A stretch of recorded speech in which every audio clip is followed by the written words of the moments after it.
بخاری مسلم کی متفقن علیہ حدیث، یعنی بخاری شریف کے اندر بھی ہے، مسلم شریف کے اندر بھی حدیث ہے، ما کنتا تقول فی حق ھذا الرجل۔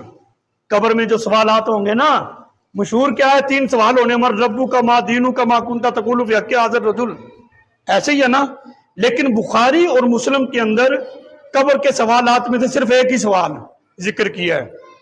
بخاری کے اندر بھی یہی ہے کہ قبر میں یہ سوال ہونا، ما کنتا تقول فی حق ھذا الرجل، حضور کی ذات کے بارے میں پوچھا جائے گا۔ مسلم شریف کے اندر بھی یہی ہے۔ لیکن جو بخاری مسلم کے تحت صحاح کی کتب ہیں، سیاستہ 6 کتابیں ہیں نا، بخاری مسلم کے علاوہ جو 4 کتابیں جو اس کے تحت ہے، کہتے ہیں اس میں 3 سوال ذکر ہوئے ہیں کہ مر ربو کا، ما دینو کا، ما کنتا تقول فی حق ھذا الرجل۔ اب اصول کیا ہے؟ اصول حدیث والوں نے ضابطہ کیا ذکر کیا؟ کہتے ہیں ایک حدیث بخاری مسلم میں آ جائے، پھر جو صحاح کے تحت کتب ہیں ان میں احادیث جو ہے اس سے ہٹ کر آ جائے، آپس میں ٹکراؤ ہو جائے، کہتے تطبیق کریں گے۔ کوئی ایسا معنی لیں گے بخاری مسلم پر بھی عمل ہو، جو اس کے تحت صحاح کی کتب ہیں ان پر بھی عمل ہو جائے تو ٹھیک ہے، دونوں پہ عمل ہو جائے گا۔ اگر ایسی کوئی صورت نہیں نکلتی تو بخاری مسلم پر عمل کیا جائے گا، اور بخاری مسلم کے تحت جو صحاح کی کتب ہیں ان کو چھوڑ دیا جائے گا۔ یہ قاعدہ اور اصول سمجھ میں آ گیا ہے۔ اب اگلی بات آپ کو لطف دے گی، یہاں تطبیق ممکن ہے۔ یوں سمجھ لیں کہ کسی کو کہا جائے بھی 3 سوال ہیں، آپ کے لیے آپشن ہے، 3 سوالوں میں سے ایک سوال کا جواب دینا ہے، اور پہلا 2 جو ہے وہ آ جائے ٹھیک ہے، نہ آئے تب بھی ٹھیک ہے، یعنی تیسرا سوال لازمی ہے، پہلے 2 کے اندر گنجائش ہے۔ تو جو لازمی سوال تھا وہ بخاری مسلم نے اپنا جو ہے اپنی کتب میں ذکر کر دیا، اور جو اختیاری سوال تھے وہ نہیں ذکر کیے، وہ نیچے والی کتابوں میں آ گئے۔ تطبیق تو ہو گئی ہے۔ دوسری تطبیق، مسلمانوں سے جو سوال ہونا ہے نا، جس پہ جا کر فیصلہ ہونا ہے، وہ یہی سوال ہے، ما کنتا تقول فی حق ھذا الرجل۔ امام بخاری نے بخاری شریف کے اندر، امام مسلم نے مسلم کے اندر وہی سوال کیا جو مسلمانوں سے ہونا تھا کہ مسلمانوں اس کی تیاری کر کے جاؤ۔ اور من ربو کا، ما دینو کا، یہ من ربو کا اللہ کی ساری مخلوق سے سوال ہے، تاکہ پتہ چلے یہ اللہ کو ماننے والا ہے یا اللہ کا شریک بنانے والا ہے، یہ بتوں کا پجاری ہے، آگ کی پوجا کرنے والا ہے، یہ گائیں کی پوجا کرنے والا ہے، بتوں کی، اس کا پتہ چلے۔ اور جو ما کنتا تقول فی حق ھذا الرجل، یہ صرف مسلمانوں سے ہونا تھا، تو لہٰذا صحاح کی جو دیگر کتب ہے بخاری مسلم کے تحت، ان میں 3 سوال ہیں، یہاں پر ایک ہی آگے تطبیق ہو گئی ہے، یعنی دونوں ہی درست ہیں۔ قبر میں جب انسان جائے گا مردہ، پہلا سوال ہوگا مر ربو کا، یہی چیک کیا جائے گا کون ہے۔ جب کہیں گے نا ربی اللہ، پتہ چل جائے گا یہ رب کو ماننے والا ہے۔ باقی سارے آتش پرست، گائیں کی پوجا کرنے والے، دیگر ستاروں کی پوجا کرنے والے نکل گئے۔ لیکن اب یہودی عیسائی مسلمان ہیں، یہودی بھی رب کو مانتے ہیں، عیسائی بھی مانتے ہیں، مسلمان بھی مانتے ہیں۔ دوسرا سوال ہوگا ما دینو کا، تیرا دین کیا ہے؟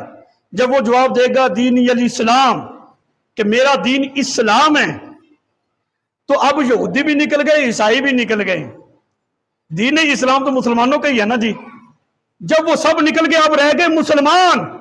مسلمانوں سے سوال ہوگا ما کنتا تقول فی حق ھذا الرجل، حضور علیہ الصلوۃ والسلام اپنے جسم اور روح کے ساتھ قبر میں موجود ہوں گے، تشریف فرما ہوں گے۔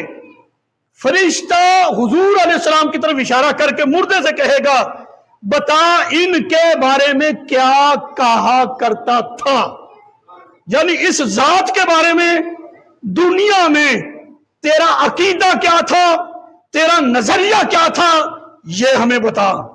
کیونکہ مسلمانوں میں بھی کئی قسمیں ہیں، کئی گروہ ہیں، کئی جتھے ہیں، کئی قسم کے فرقے بنے ہوئے ہیں، بھی بتاؤ، فیصلہ یہاں پر ہونا ہے کہ دنیا میں ان کے بارے میں کیا کہا کرتا تھا۔ ان کے بارے میں یہ کہا کرتا تھا کہ حضور ان پڑھ ہیں، اللہ یعذ باللہ، حضور وہ ہے جن کو دیوار پیچھے کا علم نہیں ہے، جس کا نام محمد یا علی ہو وہ اپنی مرضی سے ایک تیلا بھی نہیں توڑ سکتے، یہ کہا کرتا، اپنا نظریہ ذکر کر۔ یہ پوچھا جائے گا قبر میں۔ پھر جس کا عقیدہ نظریہ صحابہ والا ہوگا وہی یہ امتحان پاس کر پائے گا، اور جس کا عقیدہ اور نظریہ صحابہ والا نہیں ہوگا تو وہ پھر پہلے امتحان کے اندر ہی فیل ہو جائے گا۔ میری بات کو سمجھ رہے ہیں نا؟ تھوڑا سا ہم حدیث پاک پہ ترجمہ کریں۔ اس حدیث پاک پہ کہتے ہیں حدیث ٹھیک ہے، بخاری مسلم کے اندر بھی ہے، دیگر جو اس کے تحت سیاق کی کتب ہے ان میں بھی موجود ہے، اس کے علاوہ بھی کتب حدیث کے اندر ہے۔ حدیث صحیح ہے لیکن اس کا مفہوم تم صحیح نہیں بیان کر رہے۔ میں نے کہا کیسے؟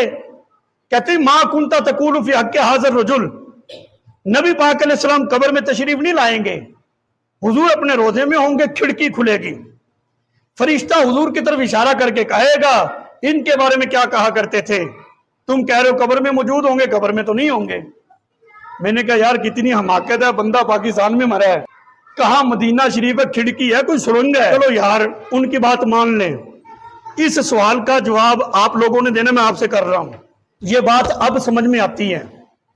دیکھو نا جدید دور ہے، لوگ پڑھے لکھے ہیں، جب تک کسی بات کو عقل کے ترازو میں تول نہیں لیتے ماننے کے لیے تیار نہیں ہوتے۔ مجھے یہ بتائیں، یہ بات اب سمجھ میں آتی ہے کہ کھڑکی کھلے گی، فرشتہ اشارہ کر دے گا، مردہ ان کے بارے میں اپنا نظریہ پیش کرے گا فرشتوں کے سامنے، ٹھیک ہے؟ نبی پاک علیہ السلام ظاہری حیات کے ساتھ اس کائنات میں دنیا میں موجود ہیں، کئی غزوات ہوئے ہیں، جنگیں ہوئے ہیں، صحابہ اکرام شہید ہوئے ہیں، صحابہ اکرام فوت بھی ہوئے ہیں، حضور علیہ السلام نے جنازے پڑھائے ہیں، جنازے پڑھانے کے بعد ان کی قبروں پہ بھی تشریف لے گئے ہیں۔ بات میری سمجھ رہے ہو؟ اس کو دفنا کے حضور علیہ السلام واپس آئے مسجد نبوی شریف میں، اور قبر میں فرشتہ آ گیا، سوال کرتا ہے ما ربو کا، ما دینو کا، ما کنت تقول فی حق ھذا الرجل۔ وہ صحابی اپنی قبر میں رسول اللہ صلی اللہ علیہ وسلم کی زیارت کر رہا ہے، مسجد نبوی شریف میں ابو بکر، عمر، عثمان، علی، دیگر صحابہ کرام حضور کی زیارت کر رہے ہیں۔ اب کون سی کھڑکی کھولو گے؟ ابھی تو مزار بنا ہی نہیں، سرکار تو مسجد نبوی شریف میں، تو کھڑکی کھول۔ اور بھی جو دین صحابہ کے لیے تھا ہمارے لیے بھی وہی ہے۔ ایسا نہیں ہے کہ ان کے لیے کوئی شریعت اور طرح کی تھی اور ہمارے لیے کوئی اور طرح کی ہے، بھی ان کا قرآن کوئی اور تھا ہمارے لیے کوئی قرآن اور ہے، ایسا ہرگز نہیں۔ سرکار علیہ السلام کے فرامین ان کے لیے کچھ اور تھے، ہمارے لیے کچھ اور ہے، یہ تقسیم ہرگز نہ کرو۔ جو دین صحابہ کے لیے تھا مینوان وہی دین ہم سب مسلمانوں کے لیے بھی ہے۔ یہ بات تو عقل میں آتی ہے یار، اس کو سمجھیں۔ کھڑکی کوئی نہیں کھلنی، بلکہ نبی پاک علیہ السلام اپنے جسم اور روح کے ساتھ بذات خود قبر میں تشریف لے آئیں گے، اور وہ فرشتہ حضور کی طرف اشارہ کر کے مردے سے کہے گا ما کنت تقول فی حق ھذا الرجل، بتاؤ نا تم ان کے بارے میں کیا کہا کرتے تھے، اپنا عقیدہ ظاہر کر، اپنا نظریہ ظاہر کر۔ اگر درست ہے تو پھر تو جنت کی کھڑکی کھلے گی، وہ مزے تجھے ملیں گے قبر کے اندر۔ اگر نہیں ہے تو پھر جہنم والا سلسلہ جو ہے تیرے لیے شروع ہو جائے گا۔ یہ قبر کا پہلا امتحان ہے، جو یہاں پاس ہو جائے گا نا کامیاب ہوگا، آگے بھی کامیاب ہو جائے گا۔ جو یہاں پہ رہ گیا تو پھر بس اس کے لیے محرومی ہے، پھر وہ کہیں بھی کامیاب نہیں ہو سکتا۔ کیسے ہو گیا جی؟ کیسے ہے کہ حضور زمین کے اندر، حضور علیہ السلام حاضر ناظر کوئی نہیں؟ یہ میں اسی حدیث پاک پہ یہ مسئلہ حل کروں، یہ اس طرح کی باتیں کی جا رہی ہیں، اس لیے یہ باتیں کرنا اس منبر کی ذمہ داری ہے، کرنی چاہیے۔ لیکن میں قرآن و حدیث سے ہٹ کے کوئی بات کروں تو آپ میرے سامنے کھڑے ہو سکتے ہیں بھی یہ بات کیوں کر رہے ہوں۔ اگر وہ واقعی قرآن اور حدیث سے ہے اور با حوالہ میں بات کر رہا ہوں، پھر آپ لوگوں کو تسلیم کرنی چاہیے۔ دیکھیں جی پوری کائنات ہے، روئے زمین ہے، روئے زمین پر مسلمان بستے ہیں، ایسے ہی ہے نا۔ اتفاق ہے پاکستان میں 100 آدمی کر لیں، فرض کرنا ہے نا، 100 جو ہے ہندوستان میں کر لیں، افغانستان میں کر لیں، سعودی عربیہ میں کر لیں، فلسطین میں کر لیں، چیچنیا میں کر لیں، امریکہ میں کر لیں، مختلف جگہوں پہ اتفاق ایسا ہوا، ایک ہی وقت میں لوگ مرے، ایک ہی وقت میں قبر میں گئے، ایک ہی وقت میں فرشتہ ہر جگہ قبر میں موجود ہے اور ان سے سوال کر رہے ہیں مر ربو کا۔ میری بات سمجھ رہے ہو؟ فرشتہ جب زمین کے اندر ہر قبر میں ایک ہی وقت میں حاضر ہے، ایسا نہیں ہے کہ پاکستان میں ساہی وال کے اندر جو مرے اس کے لیے علیحدہ فرشتہ ہے، اور چیچا ودنی کے لیے علیحدہ ہے، ہڑپے کے لیے علیحدہ ہے، میاں چنو کے لیے علیحدہ ہے، خانے وال کے لیے علیحدہ، ایسا نہیں ہے، وہ ایک ہی فرشتہ ہے بھائی جو جا کر مردے کا امتحان لیتا ہے۔ جب وہ ایک فرشتہ پاکستان، ہندوستان، افغانستان، سعودی عربیہ، مختلف ممالک کی قبروں میں ایک ہی وقت میں پہنچ سکتا ہے، یہ تو فرشتے کی شان ہے، جو ان کا بھی نبی ہے، پھر ان کا مقام کتنا بلند ہوگا۔ اچھا ایک اور بات سنو، یہاں پر فرشتے نے تیسرا سوال کیا کرنا، ما کنت تقول فی حق ھذا الرجل۔ پاکستان والا اپنی قبر میں حضور کو دیکھ رہا ہے، ہندوستان والا اپنی قبر میں اسی وقت میں حضور کی زیارت کر رہا ہے، ہندوستان والا اپنی قبر میں، امریکہ والا اپنی قبر میں۔ جو نبی علیہ السلام زمین کے اندر ایک ہی وقت میں تمام قبروں کے اندر حاضر ناظر ہو سکتے ہیں، کیا خیال ہے زمین پر وہ ہر جگہ چاہیں تو حاضر ناظر نہیں ہو سکتے ہر جگہ پہ؟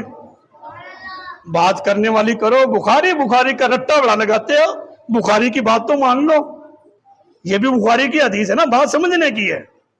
محض حدیث پڑھی اور اس کا ترجمہ کر لیا، کیا کمال تم نے کیا ہے؟ یہ تو گوگل بھی آپ کو ترجمہ کر کے دے دے گی، عربی کو ڈالو اور اس کا ترجمہ سامنے آ جاتا ہے۔ بات یہ ہے کہ سرکار علیہ الصلوۃ والسلام سے بڑھ کر کائنات میں فصیح و بلیغ نہیں ہے۔ جو فصیح و بلیغ ہوتا ہے اس کا کلام کم ہوتا ہے، الفاظ کم ہوتے ہیں، اس کا مفہوم بہت ہوتا ہے، سمندر ہوتا ہے۔ تو اس کے اندر پھر غوطہ لگاؤ نا سارے